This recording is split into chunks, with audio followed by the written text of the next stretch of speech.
Hello Aquarius, thank you for joining me for your monthly forecast for May.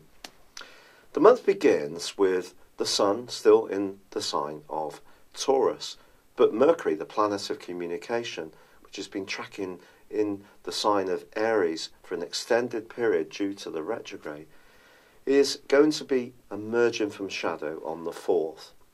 Your ideas sector has really been buzzing, but it may have been a bit frenetic, and things may not necessarily have gone forwards at quite the pace you would have liked, because there has also been a lot of energy clustered in your 12th house, which is about psychology. It's about hidden enemies, to be quite frank. It's also about the sides of ourselves that we don't quite know, the dark side of ourselves, our shadow. Now, because Aquarius people are generally quite interested in psychology, you may see this as almost like a scientific experiment. I know I do. I'm not making light of it. I'm just saying that because of our natural ability to detach and just see that, yeah, there's all sorts of comments coming out towards some very famous people who are Aquarius people, some leaders in sport and politically who are being challenged in some ways. And it's because of this clustering of energy of Mars, Pluto, and of course Saturn. Now that is going to continue this month, and I do feel with Mars being in a square with Uranus from the 7th through to the 15th, and with Uranus in Aries, that is, I do feel that there can still be the potential for a little bit of nervous tension, about unpredictability, about not quite feeling settled. However, there's a marvellous event which occurs on the 16th, because then Mars moves into your and my Zodiac sign. This is going to give us a much greater sense of self-possession. Energy is going to pick up, feel much more in the moment, less caught up with fears and anxieties or clearing up old emotional issues. It's more about going for it in a very progressive way. And that's a wonderful thing to think of. And also Chiron, the planet of healing, has moved into the sector of communications for Aquarius people as well. So you may find yourself attracted to being a bit fitter, moving around, being more active. That can all come from Chiron in Aries. But then also on the 16th, well, there is a big, big change, because Uranus, the modern ruler of Aquarius, moves into Taurus.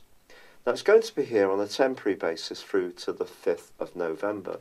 It will come back on a more full-time basis for around about 8 years from March 2019. But for now, I think it would be a little surprise if from the middle of this month through to early November, you started to get a little bit of itchy feet about where you live or how you live there. You could even be very enterprising about starting a business from home. If you already do this, you may be looking for bigger premises, remodeling your situation to make it more spacious, to make it more flexible. You may find yourself more open to different ways of being around the family unit. This could see people coming into your life in an extended family context, people who are a little bit different, perhaps sometimes a little challenging. But these changes can be very positive, but they can also make that restless feeling around the home and the environment, which is what the 4th house is about. It's also about security.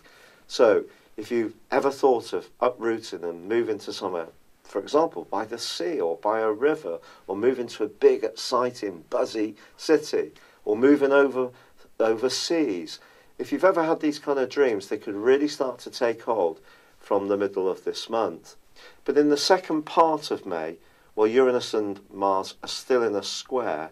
So I just feel that if you're wanting to pursue that kind of change agenda, being patient about how you go about things will be very important, because you could find yourself really reacting very quickly to things, even very defensively at times. That could be a bit of a problem.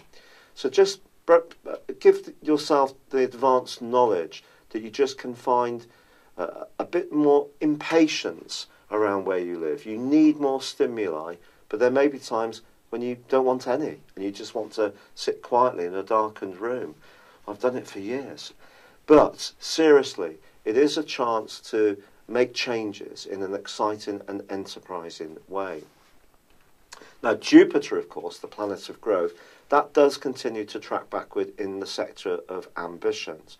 Does it mean that there's going to be a limitation on success? Well, I think it means that we have to work even harder. Jupiter is a planet that can give us a sort of natural sense of entitlement, and that's when it's a bit dangerous. If we keep driving Jupiter and keep using its support and encouragement and enthusiasm in the right kind of way, things can work out very, very well indeed. And of course, Uranus is moving into an Earth sign, and you have this big clustering of energy in an Earth sign in Capricorn. But the watery location of Jupiter actually fits very well with these. So I think there's going to be some interesting angles around innovation and open-mindedness, certainly about business, enterprise, being enterprising, and taking on also more responsibility. So be open-minded about that. Now, Mercury then moves on the 14th into Taurus too. Now, for you, I've got to be honest, this is not the greatest location. It can see us process ideas around our minds, almost like overthinking, and become a little bit more inward and not so outgoing.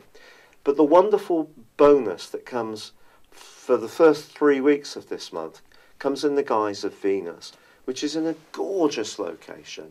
And if you are wanting to meet somebody new, this really can be very influential because it angles up in a semi-sextile to the new moon in Taurus on the 15th, providing a backdrop for the following 4 weeks. So there could be someone you meet in a very social situation or who's very outgoing and fun to be with, and yet the emotional dimension can actually be very good around this time. But do be open-minded about who you can connect with. Although Uranus is the modern ruler of Aquarius, Saturn is the traditional ruler. Aquarius people generally have a duality. One side of us can be very set in our ways, another side very progressive. I think a lot of astrologers and a lot of astrology books put a lot of emphasis on Uranus, quite frankly. But Saturn is very powerful too. So if there is a side of you that is very comfortable in a certain way of being, but it's lost a little bit of its luster, this new moon can be a great way to try to recreate the basis of your foundations, but in a more lively and upbeat way. It could come from inviting people round to your home and playing Mine Host. And with Uranus sparkling there as well in this sector, I do think things can really start to happen on the home front. There's just going to be much more interactivity and excitement. However, on the 20th, Venus moves into a much more sober part of your situation. It's about being realistic, whether it's about love or about relationships at work. Not quite so sparkly, but lovely is that the Sun moves into Gemini on the 21st.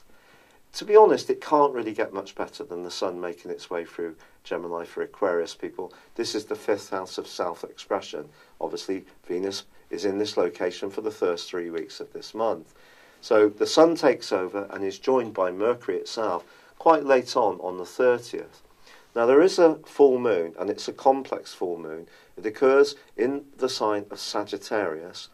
Sagittarius itself isn't going to be forging a difficult angle to Saturn. In fact, there's actually going to be a semi-sextile to Saturn, which can be very helpful. So in terms of friendships, especially sincere friendships, there could be some growth and improvement in the following 2 weeks. But the Sun, that is in a more difficult angle with Saturn. The quincunx here suggests that when you're wanting to be creative or outgoing, just be always conscious of the more psychological side of yourself. So if you're wanting to do something like that, that's very enjoyable and outgoing, it needs to be in an environment where you actually feel really safe or around people that you feel comfortable with. So whether it's in a romantic context or a social one, listen to your sixth sense.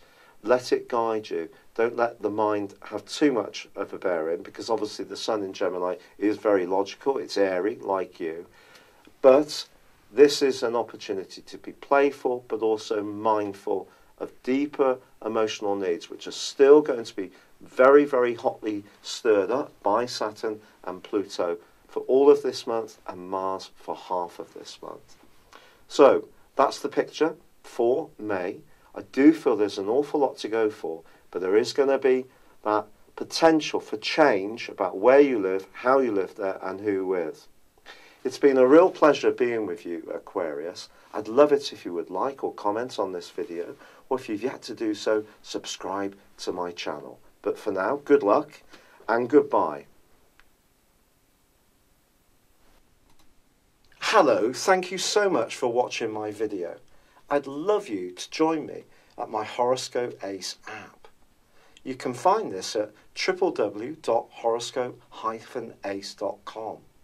You can use it through Android, iOS, Apple or Facebook. Check out your ascendant or your moon sign, or download your free birth chart. There's all your favourite videos, plus there are daily, weekly, monthly and yearly horoscopes for general, love, Chinese and Indian astrology. If your passion is tarot, there's my brilliant 3-card money or love tarot readings too.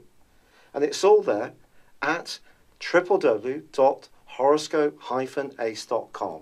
Thank you.